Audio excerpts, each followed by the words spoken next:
or sponsors. Are you a family caregiver? Are you caregiving for someone who can no longer take care of themselves? Are you overwhelmed? This is Caregiver Solutions Info with Marcia Teal. Marcia will be hosting an hour of true stories and information, tips and updates of the latest research and necessary information in the caregiving field, focusing on you, the family caregiver. An Alzheimer's disease and dementia care expert, Marcia has 15 years of hands-on experience at Arden Courts, a leader in assisted living dementia communities here in the U.S. Marcia covers everything you need to know as a family caregiver, especially if you care for a loved one with Alzheimer's disease or other related dementia or chronic illness. If you have a friend or relative that is also a family caregiver, call them now. They won't want to miss a minute. And let them know they can watch on caregiversolutions.info. And they can listen on WNN 1470 AM in South Florida or nationally on the iHeartRadio app. Now, sit back, relax, and learn from our host, Marcia Teal, as she brings information to you that may just be the caregiving solution you need. Well, hi, everybody, and welcome to 2018. It's a new year, our first show of the year, and it promises to be a very good one, just like we have for the past 3 years. Welcome to Caregiver Solutions Info program. I'm Marcia Teal, and I'm so honored to be your host to bring these programs to you. It is very difficult as a caregiver, to say the least. And we just got through the holidays, just finished New Year's Eve and Hanukkah and Christmas and all the festivities. And it is a very stressful time, although it can be a very happy time. But stress is always a big part of that. So before we begin our show, I want to let caregivers out there know some important resource information, some telephone numbers and some websites. Because before we get started, if you're a caregiver and you found this and you feel that you're stressed out, you're overwhelmed, you're at the end of your rope or you're close to the end of your rope, you don't want to get to the end, and you feel that way, that you don't know how you're going to cope, you don't know how you're going to get through the next day or hour or even minute, take a pen and write down this resource information, because I'm going to give you some places that are specific to dementia, memory loss, Alzheimer's, and you can call them, you can contact them for immediate help. So I'm going to start with people that are watching through the internet on your device. You are all over the world, and there are resources through the internet that you can call and on the phone. So let me start with you. Basically, these are some websites that you can contact, but there are also resources in your particular local area for the Alzheimer's Association, the National Alzheimer's Association. Their website is alz.org. So it's www.alz.org. Now, they also have a 24-hour helpline. That helpline number is 800-272-3900.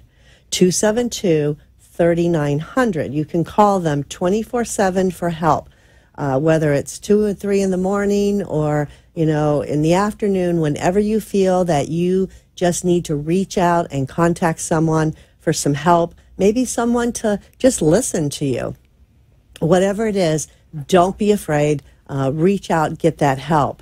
Now, there's also the Alzheimer's Foundation of America. They also have a number that you can call.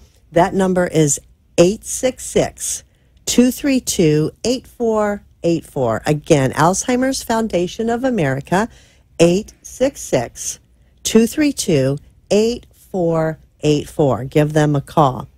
Now, going back to the Alzheimer's Association, they have different chapters throughout the country.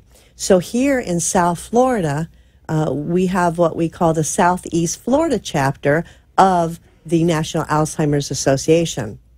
There are many chapters throughout the United States, so if you call the helpline, they'll be able to connect you with the chapter closest to the state where you live. and reach out to them. And they are wonderful to give you all kinds of information and resources and put you in contact with other people that can help in your particular situation. Here in this area of South Florida, we're lucky enough to have another organization called the Alzheimer's Community Care, ACC for short. Now, ACC is a local to here, South Florida. It's in Palm Beach County, Martin County, and St. Lucie County. So ACC, Alzheimer's Community Care, is again another wonderful resource. They actually have family nurse consultants that you can call and ask questions of. Their services are completely free, as is the Alzheimer's Association. To call ACC, if you're in the local South Florida area, Palm Beach County, Martin County, and St. Lucie County, the ACC number is 561-683-2700. Again, 561-683-2700. So write those numbers down. Keep them posted in a place where you're going to see them and get to them readily when you feel that you just can't do it anymore. Want to get help. Don't wait for a crisis to happen. Now, we're talking about caregivers. The show is for caregivers. It's also for professionals who want to learn more about caregiving. We have a lot of people on the show week after week, every Tuesday, 5 to 6 Eastern Time, and we are glad that you tuned in today. There are caregivers all across the world who have watched the show. We've heard from several of them. And I'm so glad that you all, get back with us and let us know that we're being helpful and the information that we give is something that you can use. But sometimes people are not even sure if they are a caregiver. I mean, it's hard to fathom if you are a caregiver, but if you can go back and think about when you first began doing things for somebody and you didn't even realize that you were a caregiver. So I came across a definition of what a family caregiver is. So what are caregivers? A family caregiver is a non-paid caregiver, and then there are professional caregivers also, and those are caregivers that you can pay that come from different companies, home health companies or private companies that come in and consider private duty caregivers that come into your home and help.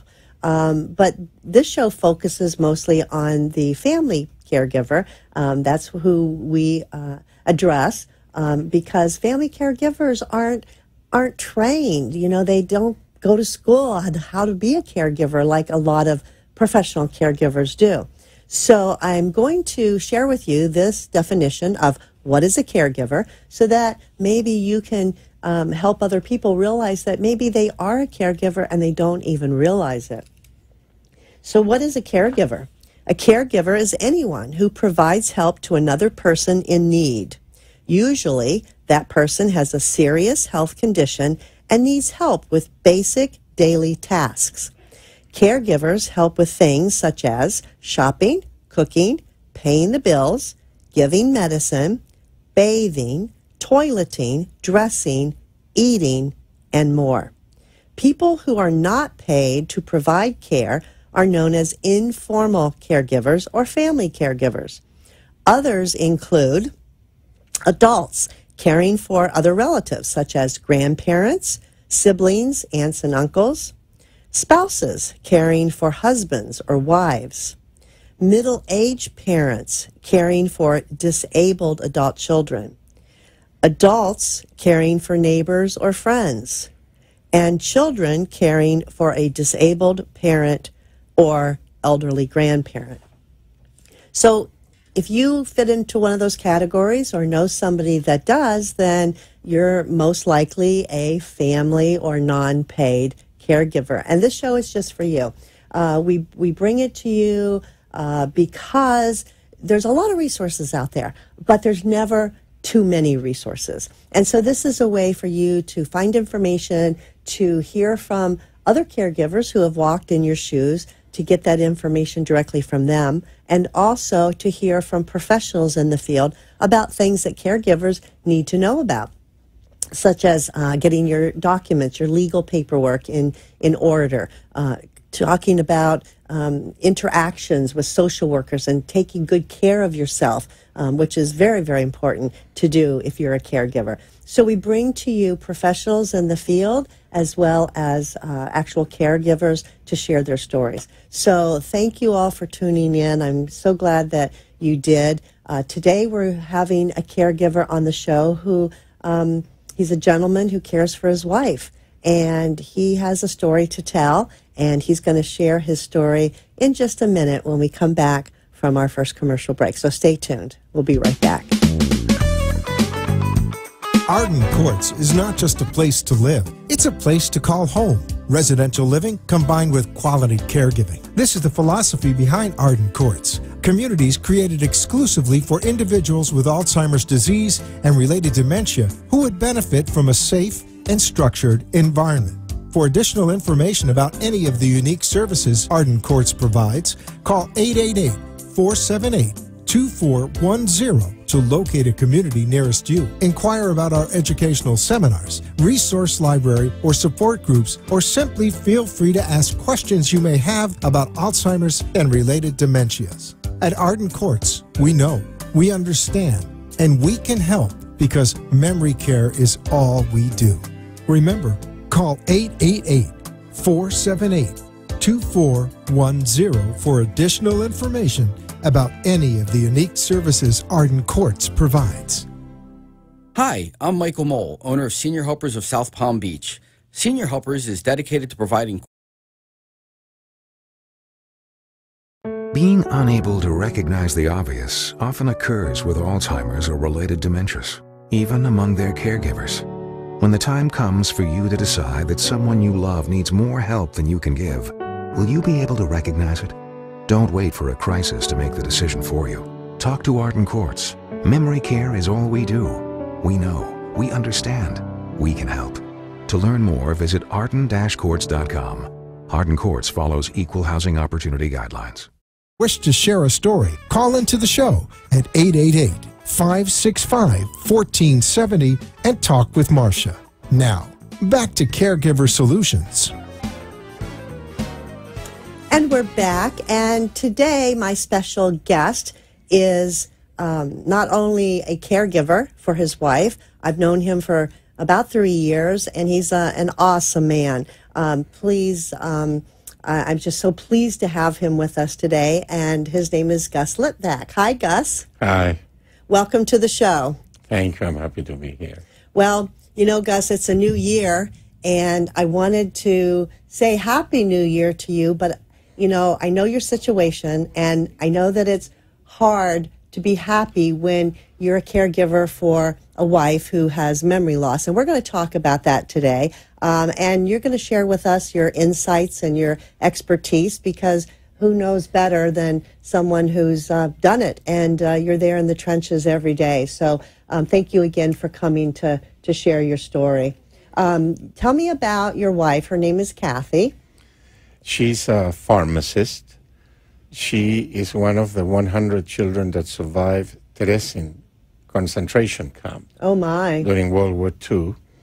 She grew up, her father died in Auschwitz. She grew up with a mother in a small town near Budapest in Hungary. And when she was 12, she was brought to Chile. She grew up in Chile, where I met her.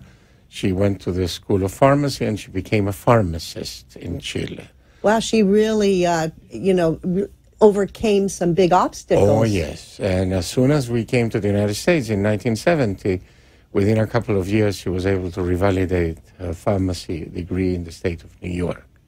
Wonderful. So she had a magnificent and wonderful career as a pharmacist. Wonderful.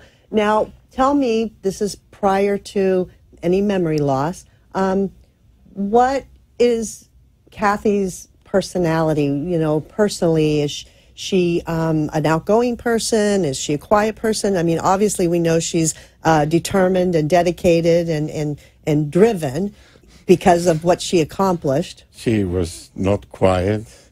She was almost the archetype of a Jewish mother, She organized everything. She commandeered everything. She gave orders to everybody, and she organized everything. Okay, so very organized, yeah. kind of a little controlling type of personality. Yes, very much so.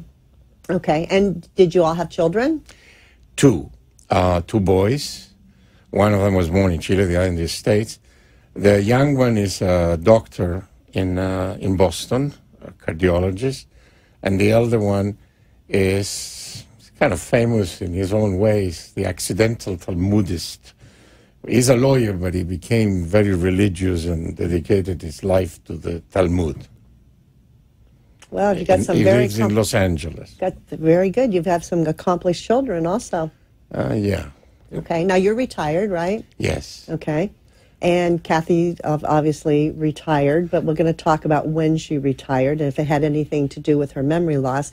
But tell me what a typical day was like before anything strange started happening. Typical day. I guess you guys are both going to work and you're busy. Well, no, I retired in in 2004, at the end of 2004, beginning of 2005. And so Kathy retired as well. Okay. But she's semi-retired because she was working for the American Society of Pharmacy and she could do monograms working through the internet. So she had a full employment, but from home. Very good. And I dedicated myself primarily to play golf, beginning in 2005 in Florida. And she continued writing monograms until about 2009. Okay. Where it became clear that her writing of monograms wasn't what it had been before. Okay, so explain that a little bit, because was this the first time that you noticed anything was awry? No, Kathy was also a bridge life master. She was a spectacular bridge player. I'm not a bad bridge player, but I was not in her class, and I started noticing mistakes around 2008, 2009. So I knew that something wasn't right. And then she started forgetting things and misplacing things. And so I didn't know what was going on, but I knew that something wasn't right. But she was able to function. Okay. So did you approach her about her making mistakes? Yes. And how did that go? She denied it flatly. And she developed a system to deal with her memory loss. She would make lists. She numbered all the drawers, and she would put a number on each drawer, and then it would make a list of what was in each drawer. Because she's an organized person. And she would then started putting everything. The problem is that she then started losing the lists. It was so sad. Yeah. But she fought it teeth and nail. Yeah. Well, you know, her personality, being that organized person her whole life, helped her to cope when she was losing the ability and some of her cognitive abilities. And you can see that plainly by what she did. When did she actually realize or admit that something was wrong with her memory? I don't think she ever, I don't know when she realized, but she never admitted. Never. Because, again, controlling person, right? At one point, one of my best friends in Florida is a doctor. He advised me to take it to a neurologist. This was in 2011 or end of 2011. So maybe about 3 years after you started noticing little things, okay? And the neurologist made a little test, and they decided that there was some cognitive problem. And he recommended psychometric testing, which I had no idea what it was, but it turned out to be a 3-hour ordeal. And she hated it, and she was furious. But, and it was very difficult for me to get her to submit to that. But she did, and the guy was a PhD in whatever, decided that she had dementia. I mean, she didn't know which kind of dementia, but it was clear that she had a dementia. Okay. And she gave her directly the bad news that this was progressive. She took it very badly. Oh. I think he handled it very poorly. You think the doctor handled it poorly? What do you think he could have done better? At that point, what could she gain by knowing what was happening to her? Well, you know, if Kathy, in her mind, now she didn't admit it to you, and because she, you know, she was a controlling person, and usually one of the first things that people do when they do have memory loss themselves is deny it. You know, they don't want to accept it, but eventually they do, maybe in their own way internally, but they don't want to admit it to other people. So she could have known, and maybe that the fact that if the doctor told her what the diagnosis was, it could have at least let Kathy know what's causing her to do the things she does or forget the things she does. Because even though she didn't admit it, people are scared usually when they don't have control. And because she was a controlling person, can you imagine maybe that she would feel frustrated or upset, like not being able to do the things she used to do. So maybe that's the reason, because he felt that it would help to at least give a name to the problem? Yeah, you're right. I mean, I don't know, because, you know, I wasn't there, but I'm just, you know, thinking about, and it might be, you know, a topic of controversy, whether do you tell the person or you don't tell them, you know, and I guess it's everybody has their own philosophy about that. Yeah. So, you know, if he didn't tell her and things got worse, you know, you just don't know what would have happened. But by knowing, did you feel relieved that you knew what it was? Or how did you feel when the doctor told you? Very depressed. Depressed, yes, of course. Well, you know, he recommended to go back to the neurologist, which we did. Did Kathy go on medications at that point? Yes, they put her on these two medications that were available at the time, which seemed to be completely useless. Namenda, and I forgot the name of the Aricept. And they're good for nothing. Yeah, it's hard to tell if they're working or not, you know, and sometimes people have bad side effects with them, and you can't take them.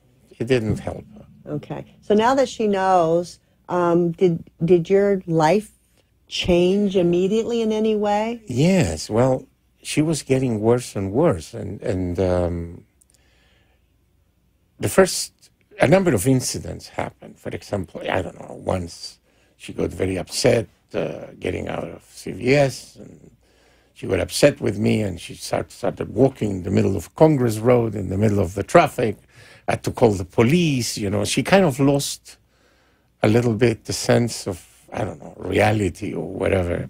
Poor judgment, for sure. Yes. And there were a few incidents like that, and then she would start getting up at 2 o'clock in the morning and taking a shower and getting dressed to go to the office. And, you know, and a couple of times she left, and I didn't realize that she left. And we had to, luckily I live in a gated community, so it wasn't so difficult to find her. So relatively shortly thereafter, it became clear that I needed an aide. Ah, okay. So things were really changing more rapidly than not. Very quickly. By 2011 and 2012, things. And the biggest problem was to stop her from driving. That's one of the biggies right there, especially with somebody who really likes the control of that car and the car keys. How did you handle that? Well, I got the neurologist to do the only thing that I think was useful. To tell her that he had to report it to the motor vehicle, and therefore her license was suspended. And that was the only way I could get her to.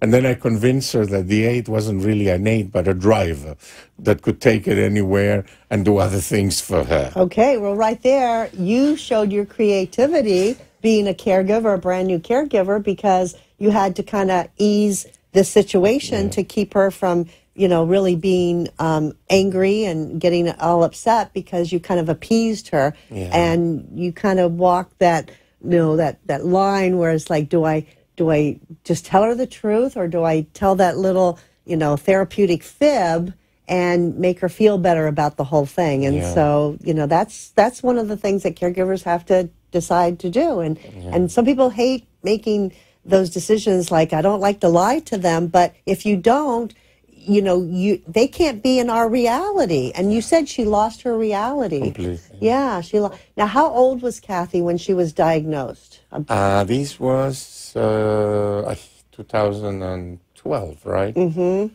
So... Approximately. 59. 69. 69, okay. And that's young. I mean, that is young. And you never found out from the doctor specifically what kind of dementia? Well, not at the beginning. Sometime later, my son, who is a doctor, kind of insisted, and we did some nuclear test, which found, apparently without any doubt, because they didn't say it seems, they just said that there was a definitive lack of activity in the frontal and temporal lobes. So they diagnosed a frontotemporal lobe dementia, which is different. So I immediately read everything that you could read about that. But the problem is that her dementia did not fit very well the literature. It's not always black and white. No. Even with Alzheimer's, you can see a person and they're diagnosed with Alzheimer's, but they're not going to always fit the same profile of somebody else who has been diagnosed with Alzheimer's. Right. And so it's not always black and white, and all the symptoms and the behaviors don't fit neatly into one little box. So they sometimes bleed over to other things. Right. Mm-hmm. Especially that literature said that this is one of the fastest acting dementias. But in Kathy's case, it hasn't been fast at all. She's been it's been progressing very slow. Mm-hmm. Things got critical when she fell in the house and she broke her hip. Mm-hmm. Yeah. And, things change. I mean, sometimes we're forced to go with the flow, and sometimes, we're forced to make those decisions for the ones that we're caring for because of certain things that happen. And I'm glad you brought that up, because we're going to take a quick commercial break, and when we come back, Gus is going to explain why that was critical when Kathy fell and broke a hip and what it forced him to do. So we'll be right back. Stay with us. Do you need the advice of an elder? Being unable to recognize the obvious often occurs with Alzheimer's or related dementias, even among their caregivers. When the time comes for you to decide that someone you love needs more help than you can give, will you be able to recognize it? Don't wait for a crisis to make the decision for you. Talk to Arden Courts. Memory care is all we do. We know, we understand, we can help. To learn more, visit arden-courts.com. Arden Courts follows equal housing opportunity guidelines. The inability to recognize the obvious often occurs with Alzheimer's, particularly among the family members who care for them. When the time comes for you to decide that someone you love needs more help than you can give, will you be able to recognize it? Don't wait for a crisis to make the decision for you. Talk to us. We know. We understand. We can help. Arden Courts. Feelings of depression, isolation, and frustration are common among persons living with Alzheimer's or related dementias. It's common among question or wish to share a story, call into the show at 888-565-1470 and talk with Marcia. Now, back to Caregiver Solutions. My guest today is Gus, and he is a caregiver for his wife, Kathy. We've been talking about Kathy's journey through dementia. And Gus, you were talking about before commercial break about things changing and learning, and you said you read everything that you could read about frontal temporal lobe dementia because that's what the diagnosis was. Did you ever go to support groups? Yes, I started going in the middle of 2014. Mm-hmm. Yeah. And what kind of pushed you into going? Because at this point, Kathy had the memory loss for several years. I was so depressed before that I went to a psychologist. And the psychologist pretty much told me that the best thing I could do was to go to a support group. And I think she was right. The support group was wonderful. I feel that I was so depressive at the time. God knows what I could have done. I was so depressed. Mm-hmm. And talking to people that were going through this, that had gone through this, and talking to the woman that was, managing or facilitating, mm-hmm. Was very, very useful. I realized that I was not alone in this thing. And so many practical things that you learn in a support group. It was a wonderful thing. I don't know how I would have managed without that support group. Yeah, that's great. I'm glad that you shared that, because a lot of people say support groups aren't for them because they, but everybody's different. And, you found a support group that served your interest and your purposes. Yeah. Well, this was wonderful. Okay, so you learned a lot, and that helped you to cope. Yeah, but more than that, the support group also became. You see, when your spouse has dementia, your social life, at least mine, collapsed. Mm-hmm. And Kathy was the social organizer of everything. I never organized any social activity, and the support group became my social life. Yes. Little by little. Yes. You go out for a coffee, you do this, and before you know, it's your new social support group. And it's easier to make those connections when you have something in common with them to They all have exactly the same problem. Mm-hmm. So you made some new friends, and that's wonderful, because that'll help with the depression. Yes. Also. Yes, it helped a lot. Yes, that's really good. So that's wonderful, and thank you for that.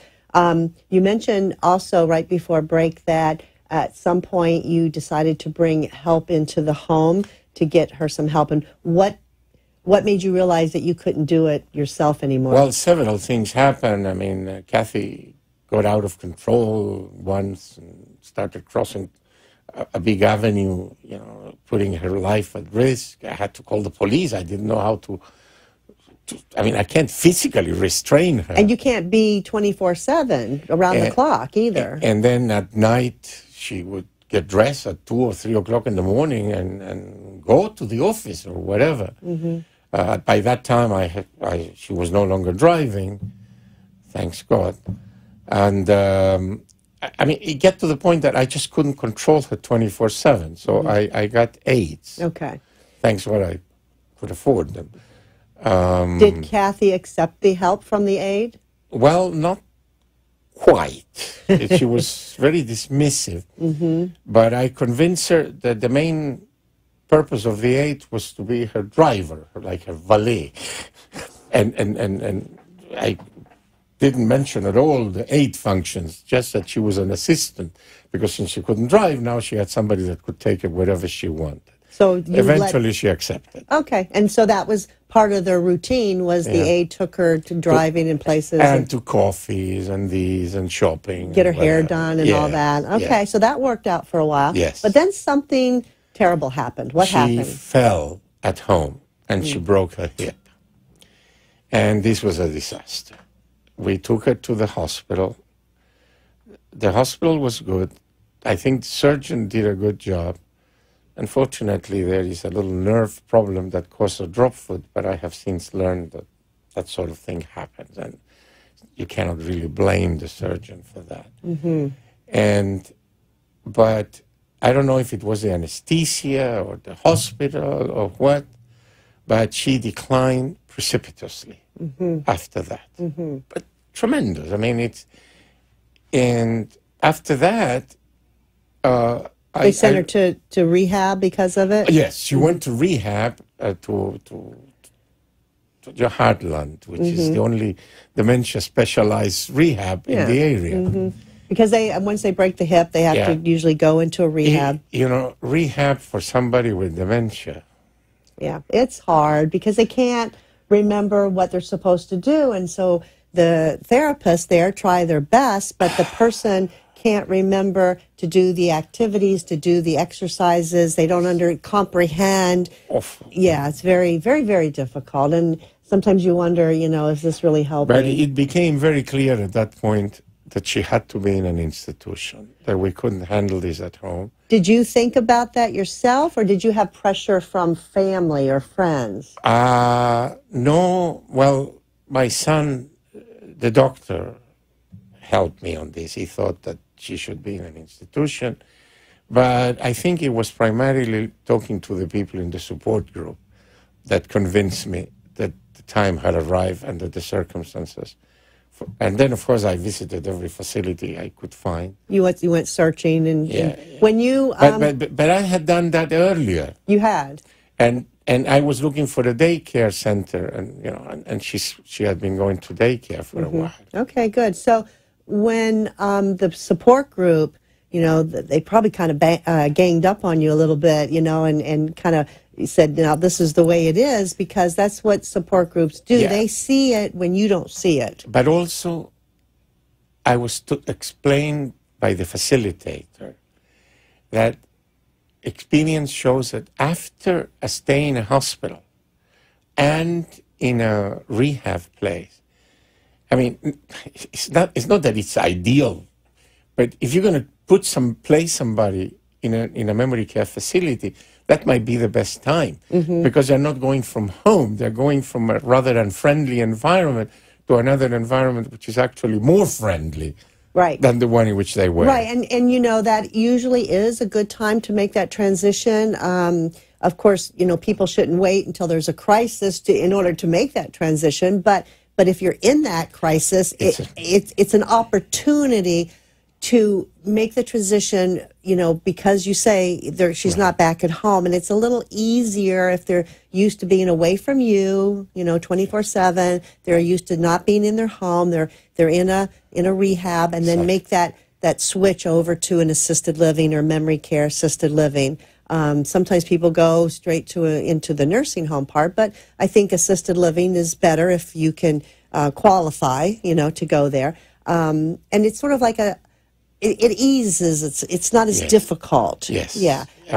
We used to say, you're going to graduate. Okay. You're here doing rehab, and the doctor said you're doing so well that he's going to let you graduate to finish up, in another place that he's recommended for you. And so it makes them feel like they're doing well, and they have hope that things are going to get better. And we all know they're not going to go back home because of the situation, but it makes it more palatable. Yeah, and a memory care facility, I imagine all of them, but at least certainly the one I chose, is a much nicer environment than a nursing home, no matter how good the nursing home may be. Yeah, and that's what most people would prefer, again, if they qualify, because you have to qualify not only financially, but the person has to qualify to see if they're qualified in as far as being appropriate to be in that kind of environment. So lucky for you that Kathy got to go to a memory care assisted living, and she's been in one for about 3 years now? Yes, exactly. Okay. So that being said, now you're living away from her 24/7.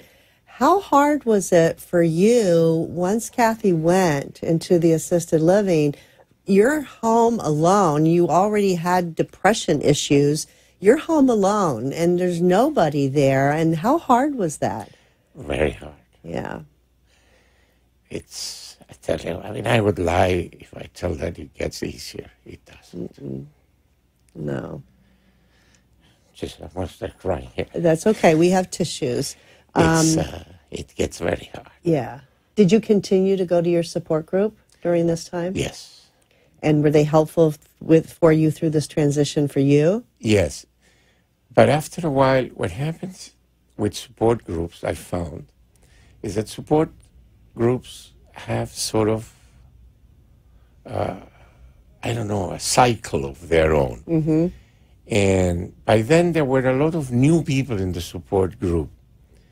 And I was able to give advice to people in the support group, but I was past the point where the support group was being useful to me. But did that not do something for you by helping others through it? Yes, it did, but it didn't.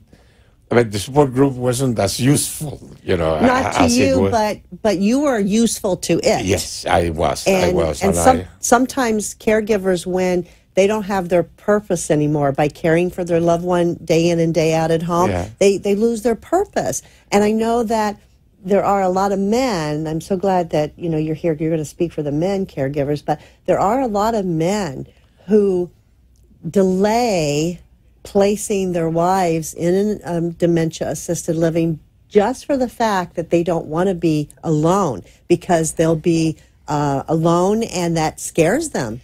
Well, the reason why, she went from the rehab because that was the best for her. Mm-hmm. I agree with you. I didn't feel at the time that it was the best for me. Mm-hmm. But, at that point, what mattered was what presumably was best for her. Mm-hmm. Yes, it was a very depressing thing.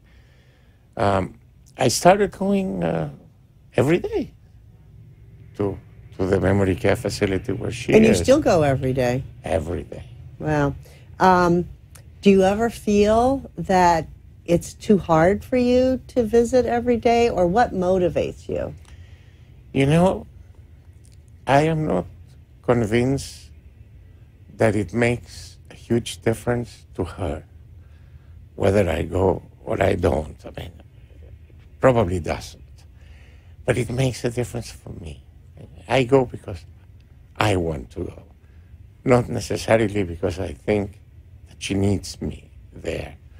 Although she shows a certain amount of joy when she sees me.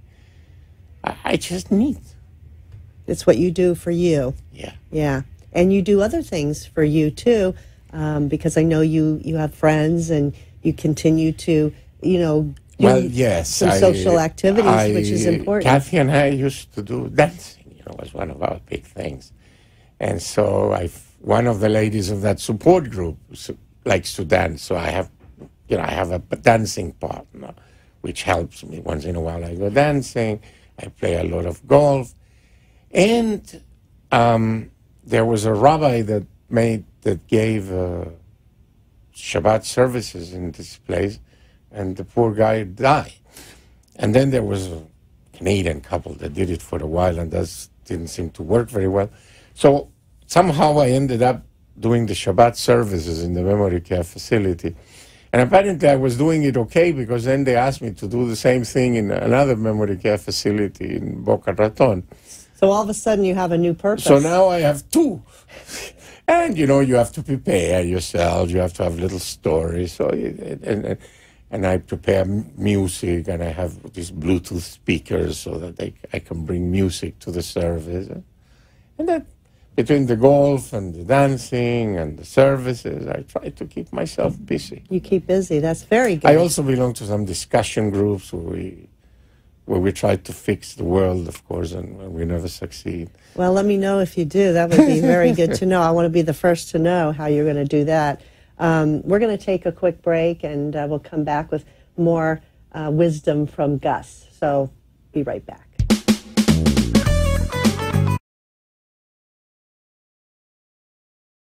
Being unable to recognize the obvious often occurs with Alzheimer's or related dementias, even among their caregivers. When the time comes for you to decide that someone you love needs more help than you can give, will you be able to recognize it? Don't wait for a crisis to make the decision for you. Talk to Arden Courts. Memory care is all we do. We know, we understand, we can help. To learn more, visit arden-courts.com. Arden Courts follows equal housing opportunity guidelines. The inability to recognize the obvious often occurs with Alzheimer's, particularly among the family members who care for them. When the time comes for you to decide that someone you love needs more help than you can give, will you be able to recognize it? Don't wait for a crisis to make the decision for you. Talk to us. We know, we understand, we can help. Arden Courts. Wandering is a common problem for people with Alzheimer's or related dementias. It's also a problem for family members who care for them. Keeping them safe and secure means never letting your guard down. And even though deep down you know it's time, it hurts to have to ask for help. But it could hurt them even more if you didn't. We know. We understand. We can help. Arden Courts.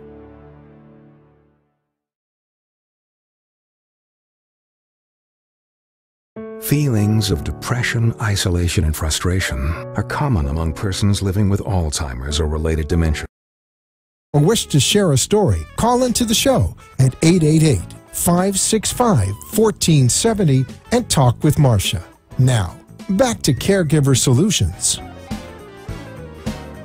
Welcome back. I'd like to take this opportunity to thank our national sponsor, Arden Courts Memory Care Communities. Arden Courts has about 50 dementia-specific assisted livings all across the United States, and memory care is all they do. So Arden Courts is a great resource for you to call, to get information, to get lots of resources, to get support group information, to attend seminars. And one of the things that Arden Courts would like to do for you today is offer this free book. This is called the 36-Hour Day Book. It's a wonderful resource for caregivers. It's been reprinted many, many times, which means that it's always being updated and it's very relevant. It talks about all kinds of different types of dementia with explanations. It gives wonderful hints and tips and emotional support also. So if you're a caregiver or know someone who is and you don't have this book, I would highly recommend that you call Arden Courts on their toll-free number and get this book mailed to you. That number is 888-478-2410. Again, the number is 888-478-2410. Let them know that you heard about the offer on Caregiver Solutions Info Show, and they'll be happy to get your name and address and mail a copy absolutely free to you.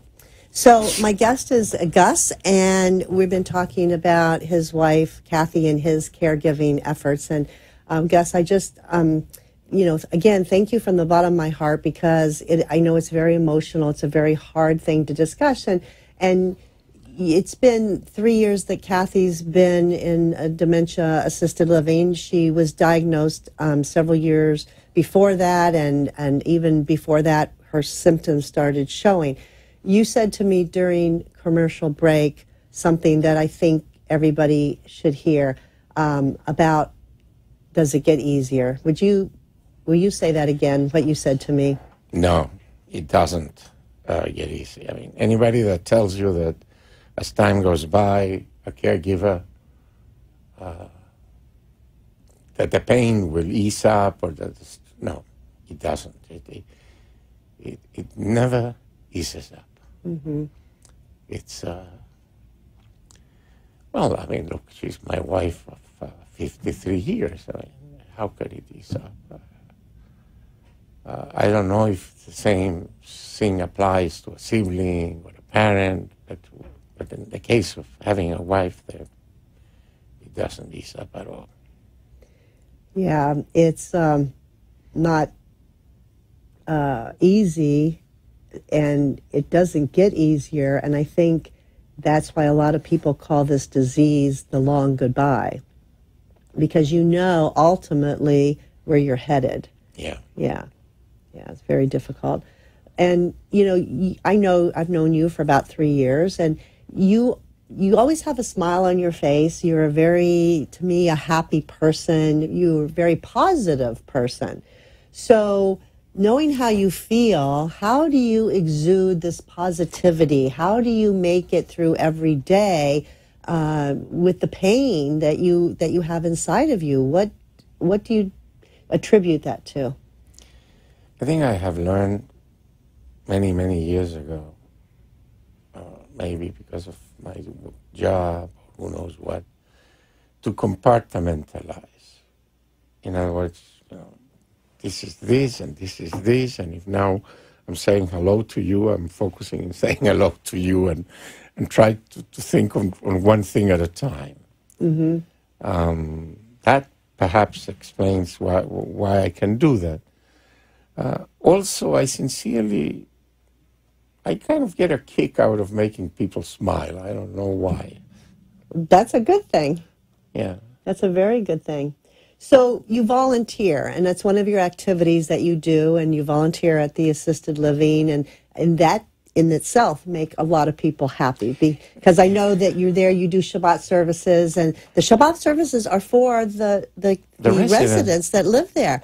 And I've been there when you've been doing the service, and they are so focused because you're there sharing with them, and you do make them happy. And I want to thank you personally for doing that. You know, it also helps some of the relatives, because it's not easy to visit somebody with dementia. I mean, you don't have much to talk about. Mm-hmm.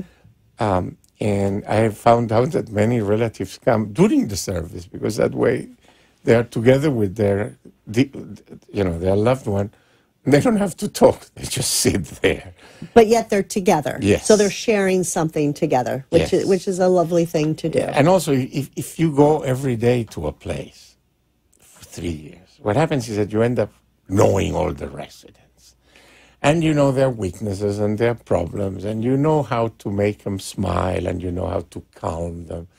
And so it's like almost every person that, relative that goes there every day ends up being sort of free caregiver for everybody. At least that's what happens.